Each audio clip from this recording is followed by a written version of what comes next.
no empacaron una maleta. Eso es lo primero que me golpea al recordarlo.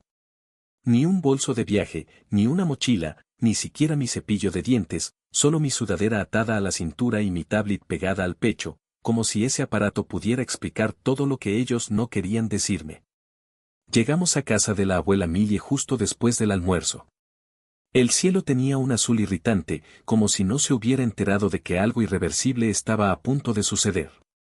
Papá bajó el volumen de la radio a mitad de una canción, una balada country sobre volver a casa. Todavía recuerdo la forma en que lo dijo, demasiado casual, demasiado ligero, volvemos enseguida. Lo miré desde el asiento trasero, parpadeando.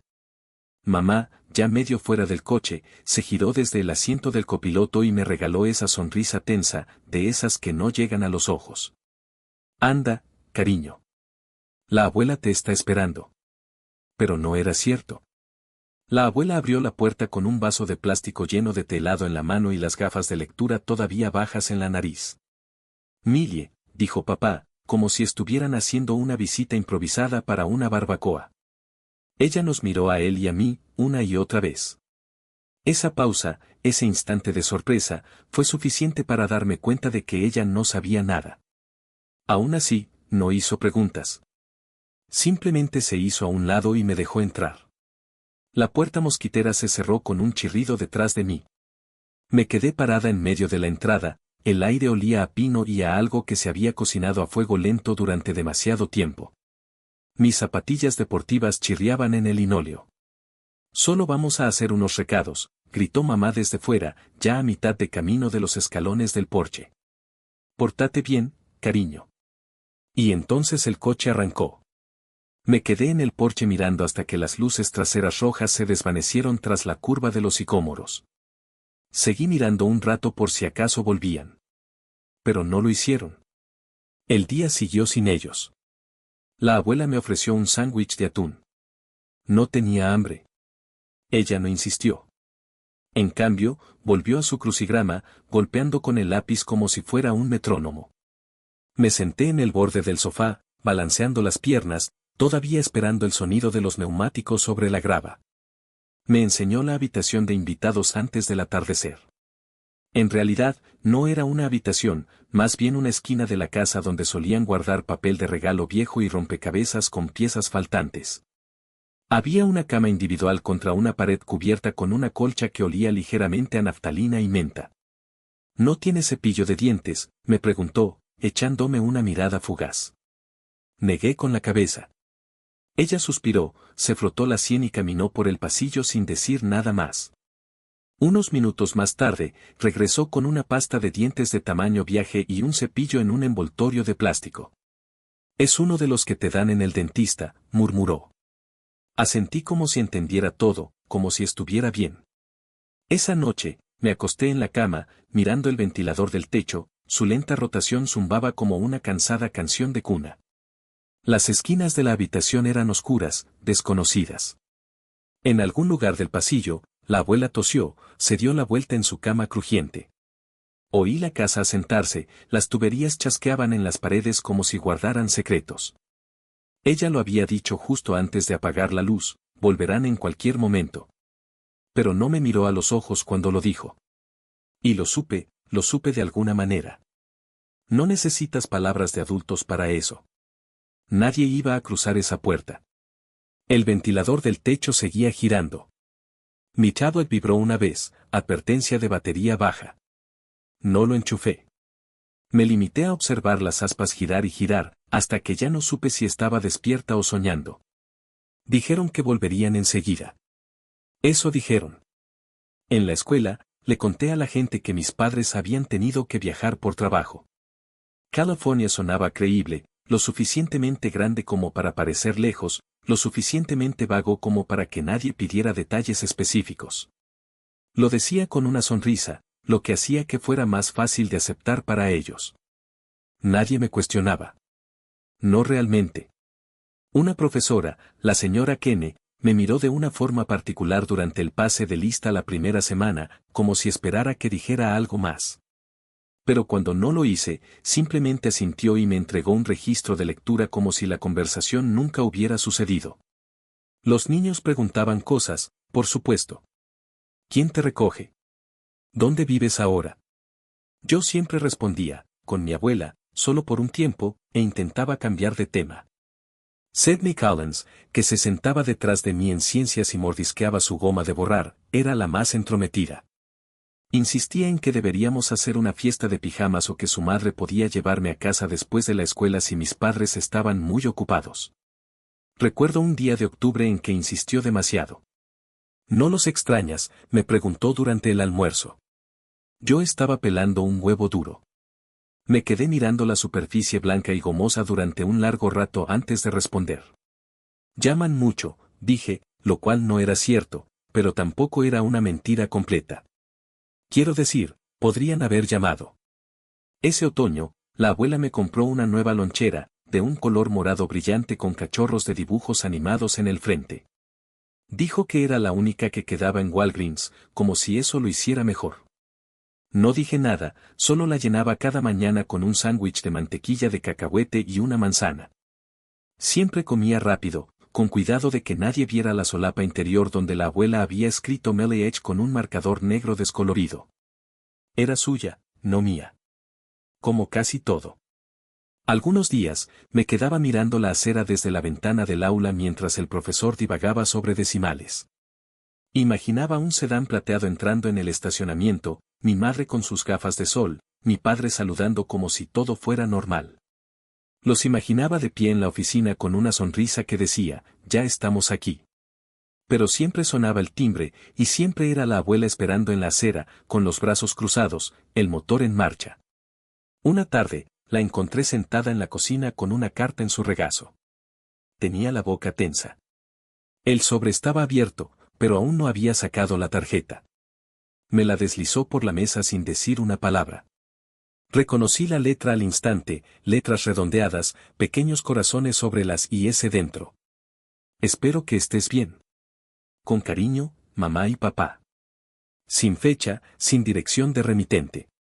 Asentí, la deslicé de nuevo por la mesa y fui a hacer mis deberes de matemáticas. Esa noche, me desperté con el sonido de su voz. El pasillo estaba oscuro, el aire denso con el olor a cebollas fritas de la cena. Me acerqué sigilosamente a la puerta de su habitación. Está preguntando por ti, dijo la abuela. Pausa. Lo sé, pero es tu hija. No escuché el resto. Solo eso. Solo lo suficiente. Al día siguiente, arranqué una página del cuaderno donde había estado escribiendo todas las cosas que pensé que haríamos cuando volvieran, ir al cine, comprar pijamas a juego en Target, comprar dulces de Halloween juntos. Lo llevé detrás del garaje después de la escuela y lo encendí con una cerilla del cajón de la cocina. Se quemó demasiado rápido. Y aunque el fuego consumió el papel, la certeza de que no volverían quemaba aún más dentro de mí. Cuando se convirtió en cenizas, no me sentí más ligera, solo un poco más silenciosa. Dejé de celebrar mis cumpleaños después de los 13. No fue una protesta, simplemente nadie parecía recordarlos. Recibía la tarjeta habitual de mamá y papá por correo.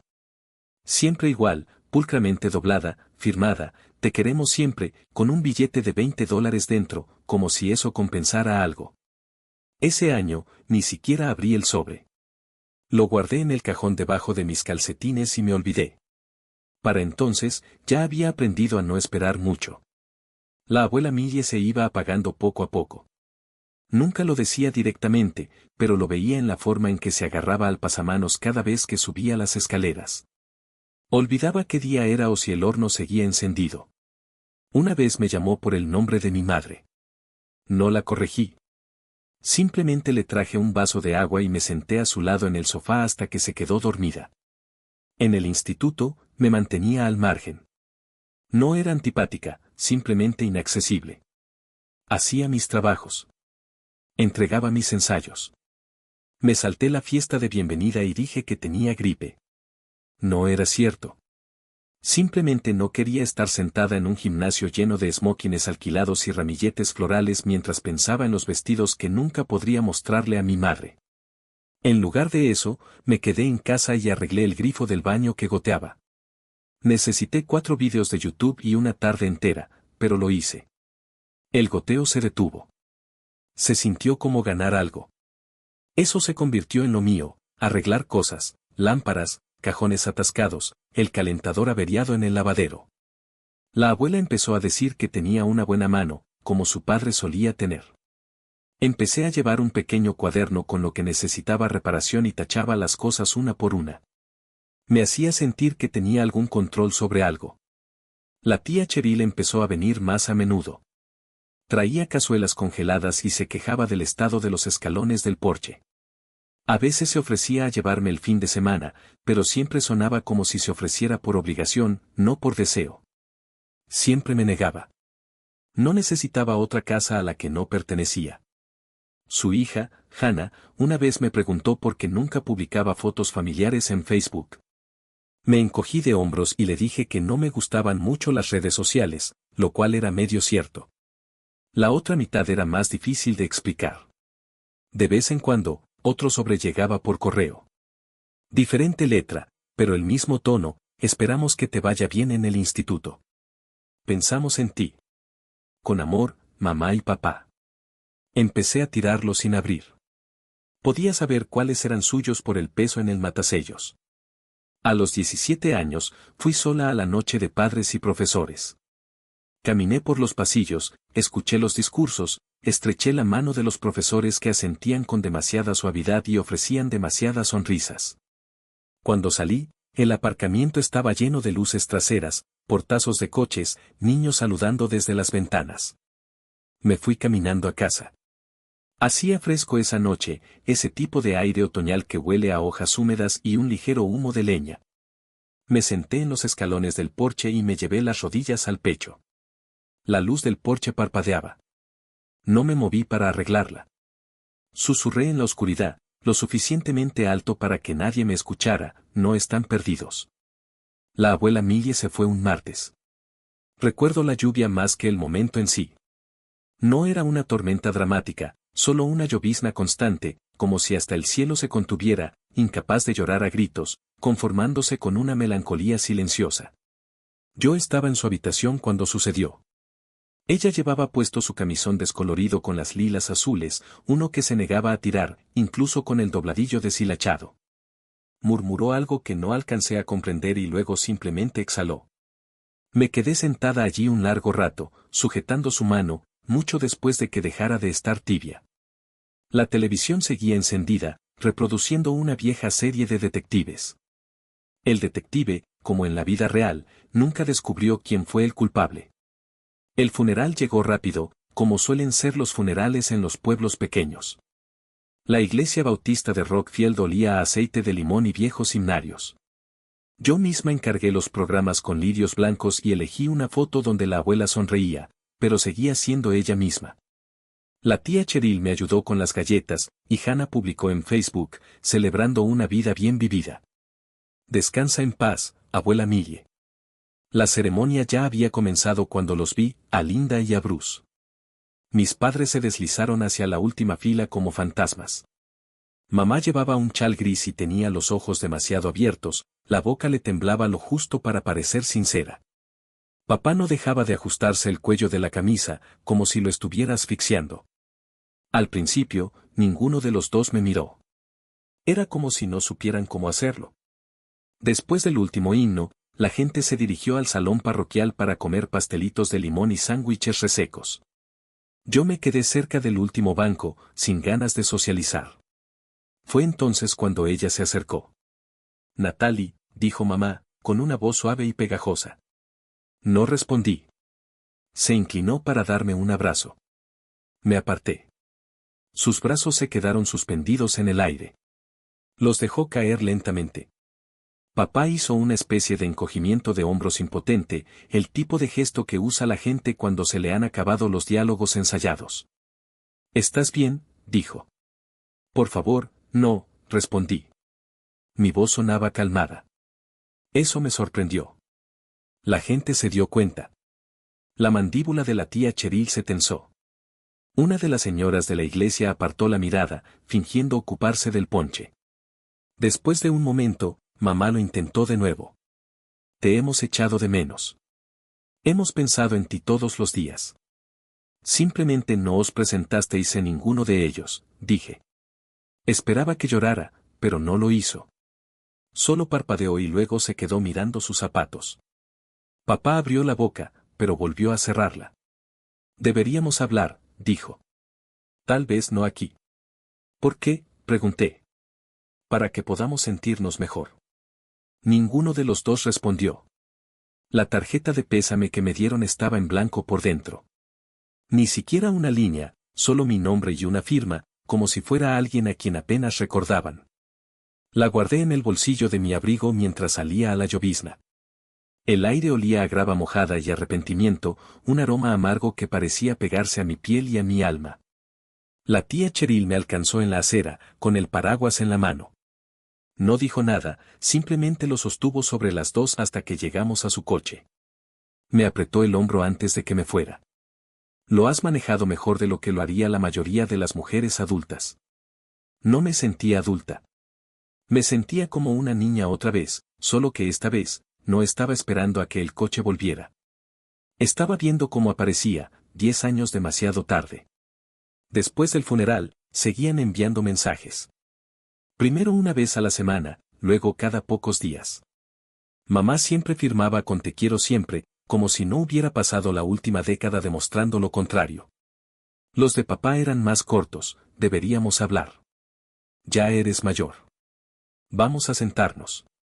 No respondí, pero el silencio, he aprendido, solo hace que algunas personas hablen más fuerte.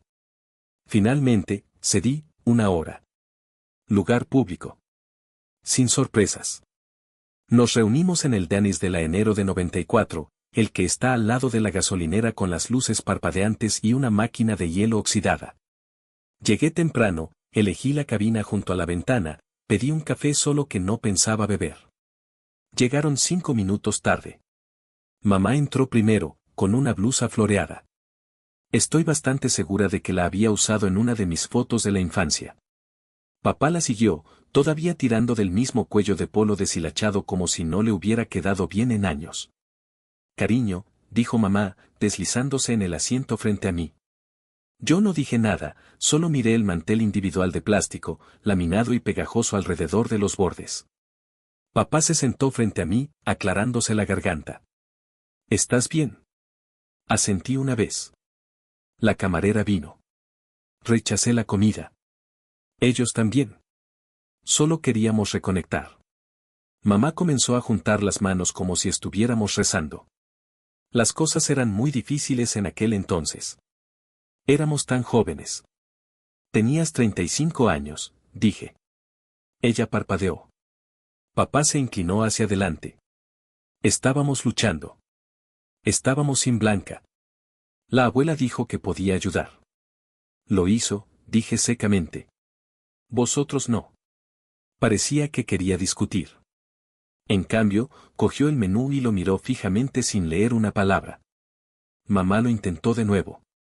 Cometimos errores, pero pensamos que estarías mejor con ella. No estábamos listos para ser la clase de padres que necesitabas. No estabais listos para ser padres en absoluto, dije, más bruscamente de lo que pretendía. Así que me dejasteis en su puerta como un paquete. Escribí, ofreció, como si eso contara. Envié tarjetas. Tarjetas, repetí, con $20 y sin dirección de remitente. El silencio entre nosotros se hinchó, lleno de todo lo que no podían decir y todo lo que ya no necesitaba escuchar. Papá finalmente levantó la vista. No puedes simplemente borrarnos. Me incliné hacia adelante, apoyando los brazos sobre la mesa. Vosotros lo hicisteis primero. Exhaló con fuerza por la nariz, como si eso fuera lo peor que alguien le había dicho en la vida. La camarera volvió y preguntó si necesitábamos algo. Todos dijimos que no. Casi me río. Necesitábamos tanto, pero nada de eso estaba en el menú. Todavía pienso en ti, susurró mamá, con los ojos brillantes. Todos los días. Me levanté, saqué un billete de $5 de mi cartera y lo deslicé debajo de mi taza intacta. Era hora de irme y dejar atrás ese reencuentro amargo. La sensación de no pertenecer, de ser una extraña en mi propia historia, se había intensificado. Me sentía aliviada de poner fin a esa farsa, y a la vez, un vacío frío se instalaba en mi interior. Sabía que esa conversación no había cerrado ninguna herida, sino que había removido el dolor y la desilusión que creía haber superado. Al salir del Denis, sentí el peso de las palabras no dichas y la carga de un pasado que siempre estaría presente. Esto es todo lo que les debo. No miré atrás al salir. La campanilla sobre la puerta tintineó, un sonido que antes me resultaba alegre, ahora fuera de lugar. Al salir, el viento había arreciado. Subí la cremallera de mi chaqueta y seguí caminando, no hacia un coche, sino hacia esa versión de mí misma que ya no sentía la necesidad de justificar porque no estaba dispuesta a perdonar a personas que solo habían regresado cuando les había convenido. Algunos llaman a eso amargura. Yo lo llamo memoria. Las cartas no cesaron. Tampoco los mensajes de voz, aunque dejé de escucharlos después de Navidad. A veces venían con disculpas. A veces solo frases como, espero que estés bien o te echamos de menos. Siempre terminaban con alguna versión de podemos hablar. La verdad es que ya habíamos hablado, allí, en aquella mesa. En aquel silencio, no necesitaba más palabras. Necesitaba espacio. La casa de la abuela era mía ahora, pero no se sintió así de inmediato. Mantuve los muebles donde siempre habían estado, como si mover algo dificultara recordarla. Pero, con el tiempo, empecé a repintar las cosas, grises suaves, verde salvia en la cocina, un amarillo claro en la habitación que había sido suya. Reforcé el porche delantero, arreglé los escalones con los que siempre tropezaba, volví a cablear la lámpara que solía parpadear cerca del sofá. Cada pequeña reparación se sentía como una conversación que nunca llegamos a terminar. La tía Cheryl seguía trayendo la compra. A veces se quedaba un rato con los brazos cruzados, diciendo cosas como, siguen siendo tus padres o nunca es demasiado tarde. Yo solo asentía y cambiaba de tema. Lo hacía con buena intención, pero tener buena intención no significa tener la razón. Pasé más tiempo a solas ese año, pero no era una soledad dolorosa. Leí más, empecé a hornear, hice una lista de facturas y las pagué a tiempo.